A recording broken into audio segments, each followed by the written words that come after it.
Hello အားလုံးမင်္ဂလာမြတ်တိုင်းဆိုင်မြန်မာနေပြီးတော့ပြန်လည်ကြိုဆိုလိုက်ပါတယ်မြတ်ဒီနေ့ကျွန်တော်မျှမယ်အကြောင်းလေးကတော့ကျွန်တော် Gmail ကောက်တစ်ဖောက်နေလေးပဲဖြစ်ပါတယ်မြတ်Gmail ကောက်တစ်ကိုဘယ်လိုဖောက်မလဲဆိုတာကိုမသိသေးမိတ်ဆွေများအတွက်ကြောက်ဗီဒီယိုကိုစုံပြီးကြည့်ရှုပေးပါခင်ဗျကျွန်တော်ဒီ Gmail ကောက်တစ်ဖောက်တဲ့ခါကြလို့ရှိရင်ပဲပေါ့နော်ဖုန်းထဲမှာကျွန်တော်တို့ကGmail ကောက်ဘယ်နှခုရှိနေ Gmail ကောက်များနေလို့ရှိရင်ကျွန်တော်တို့ကိုမလိုချင်တော့တဲ့ Gmail ကောက်တွေဆိုရင်ကျွန်တော်ဖြုတ်ပစ်လိုက်ပေါ့နော်ကိုတောင်းတဲ့ Gmail ကောက်တွေလည်းရှိသေးတယ်ဆိုရင်ကျွန်တော်တို့ကိုအိမ်မှာဖုန်းတစ်လုံးရှိရဆိုရင်ကျွန်တော်အဲ့ဖုန်းတွေကိုကျွန်တော်ကူးပြောင်းလာတယ်ပေါ့နော်အဲ့တော့မှလည်းကျွန်တော်ဒီမှာ Gmail ကောက်လျှောက်တဲ့ခါကျတယ်လွယ်အောင်ပေါ့ကိုယ့်ရဲ့ဖုန်းထဲမှာ Gmail ကောက်တွေများနေလို့ရှိရင်လည်းကျွန်တော်တို့အနည်းဆုံးအခုနောက်ပိုင်းပေါ့နော်ကျွန်တော်ဖုန်းတစ်လုံးမှာကိုခဲကောက်က Gmail ကောက်ကကျွန်တော်အရင်လိုမျိုး4 5 6ခု9ခု10ခုထည့်လို့မရတော့ဘူးပေါ့နော်ကျွန်တော်အနည်းဆုံး5ခု4ခုဖြစ်တာနဲ့နေကျွန်တော်တို့ကဒီမှာGmail ကောက်ရှောက်မရတာတို့ဘာလို့ဖြစ်တယ်ပေါ့နော်ဒါကြောင့်မို့Gmail ကောက်ရှောက်နည်းလေးကိုကျွန်တော်ဒီဗီဒီယိုလေးမှာအစအဆုံးပြောပြတော့မို့ကျွန်တော်ဗီဒီယိုကိုစုံနေကြည့်ရှုပေးပါခင်ဗျဒီဗီဒီယိုလေးမစတဲ့မီကျွန်တော် channel ဖြစ်ကြတဲ့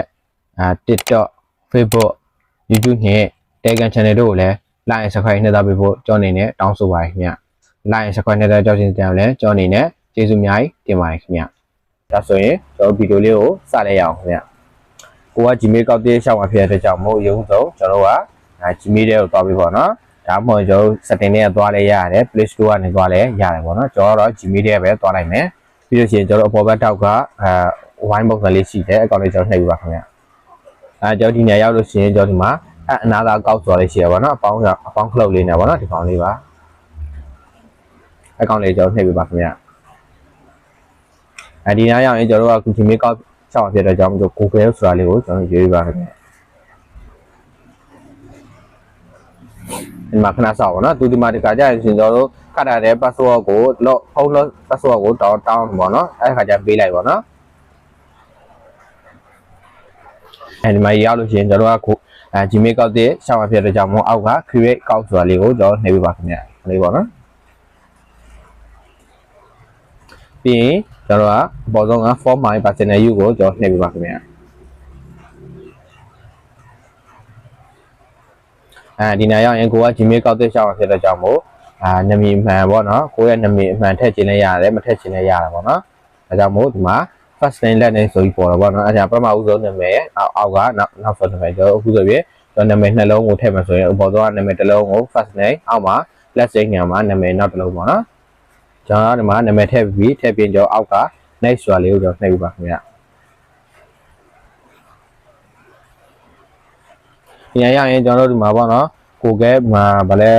ဲကျွန်တော်ရဲ့မူတက်ကစ်ကိုရွေးခိုင်းတယ်မူတက်ကစ်မှာကျွန်တော်အမှန်ထည့်ခြင်းနဲ့ရတယ်အမှန်မထည့်ခြင်းနဲ့ရတာပေါ့နော်ကျွန်တော်ဒီမှာအောက်မှာဂျာနာဆိုတဲ့နေရာမှာကျွန်တော်တို့ကကိုကယောက်ျားလေးဆိုရင်မေးကိုထည့်ပါမိန်းကလေးဆိုရင်တော့ကိုက female ကိုရွေးပါခင်ဗျကျွန်တော်ကတော့မေးကိုရွေးပါမယ်ပြီးရင်ကျွန်တော် next ဆိုတာလေးကိုထပ်နှိပ်ပါခင်ဗျညာရလို့ရှိရင်ကျွန်တော်တို့ကဒီမှာသူပေးထားတဲ့ Gmail တွေကိုရွေးမလားဒါမှမဟုတ်လို့ရှိရင်ဒီမှာပေါ့နော်သူပေးတာသူကတော့နှစ်ခုပေးထားတယ်အဲ့နှစ်ခုကိုက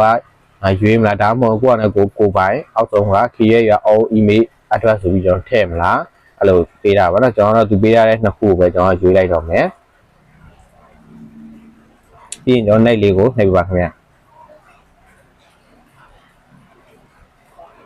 ဒီနေရာရောက်ရင်သူ password ထည့်ခိုင်းတယ်ပေါ့နော်ကျွန်တော်Gmail ကောက်ရဲ့ password ပေါ့နော်ဒီ password လည်းကျွန်တော်မှတ်ထားပေးဖို့လိုတယ်ပေါ့နော်မဲ့ဆိုရင်ကိုတိနိုင်မဲ့ကိုအလွယ်တကူတိနိုင်မဲ့ password ကိုထည့်ပေးဖို့ကျွန်တော်အနေနဲ့အကြံပြုပါတယ်ခင်ဗျကျွန်တော်ဒီမှာပေါ့နော်password ကိုလည်း8လုံးလောက်ထည့်ပေးတော့ပို့ပြီးတော့အဆင်ပြေတယ်ပေါ့နော်နံပါတ်တွေလည်းပါမယ်ပြီးလို့ရှိရင်ကျွန်တော်တို့ဒီမှာအင်္ဂလိပ်စာလုံးနဲ့ပါအောင်ပေါ့နော်ပြီးရင်ကျွန်တော်တို့ဒီမှာ password ထည့်ပြီးဆိုတော့ကျွန်တော် next လေးကိုနှိပ်ရပါခင်ဗ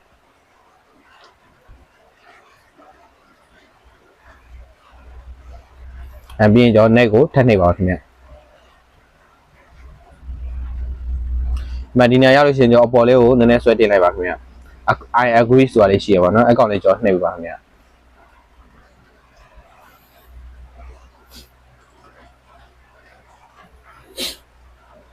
ျဒါဆိုရင်ကျွန်တော်တို့ဒီမှာဒီနေရာပြန်ရောက်သွားပြီဆိုရင်ကျွန်တော်တို့ရဲ့ Gmail ကောက်ကဒါရှောက်ပြီးသွားပြီပဲကျွန်တော်တို့ရှောက်ထားတဲ့ကောက်ရမရဘလို့ပြန်ရှင်းရမယ်ဆိုတော့အရင်ဆုံးကျွန်တော်တို့ဒီမှာအပေါ်အဝိုင်းတောက်အဝိုင်းလေးကိုကျွန်တော်နှိပ်ပြီးပါခင်ဗျတောက်စီခင်ဗျပြီးရင်ကျွန်တော်ဒီမှာခဏကကျွန်တော်ရှောက်ထားတဲ့အကောက်ဒီမှာလာပေါ်လာပြီပေါ့နော်ဒီမှာဒီကောင်လေးပေါ်လာပြီအားလုံးပဲအဆင်ပြေကြမယ်လို့ကျွန်တော်မျှော်လင့်ပါတယ်ခင်ဗျ ကျွန်တော်ဗီဒီယိုကိုအဆုံးထိကြည့်ရှုပေးတဲ့အတွက်လည်းအားလုံးကိုကျေးဇူးတင်ပါတယ်ခင်ဗျကျွန်တော်ဗီဒီယိုကြည့်ရှုသူအားလုံးစိတ်ချမ်းသာခြင်းကိုယ်ကြီးကျန်းမာခြင်းနဲ့ပြည့်စုံကြပါစေခင်ဗျကျွန်တော် channel လေးကိုလည်း like and subscribe နှိမ့်သက်ပေးဖို့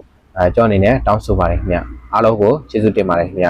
ကျွန်တော်တို့နောက်ဗီဒီယိုမှာပြန်လည်တွေ့ဆုံပါဦးမယ်ခင်ဗျ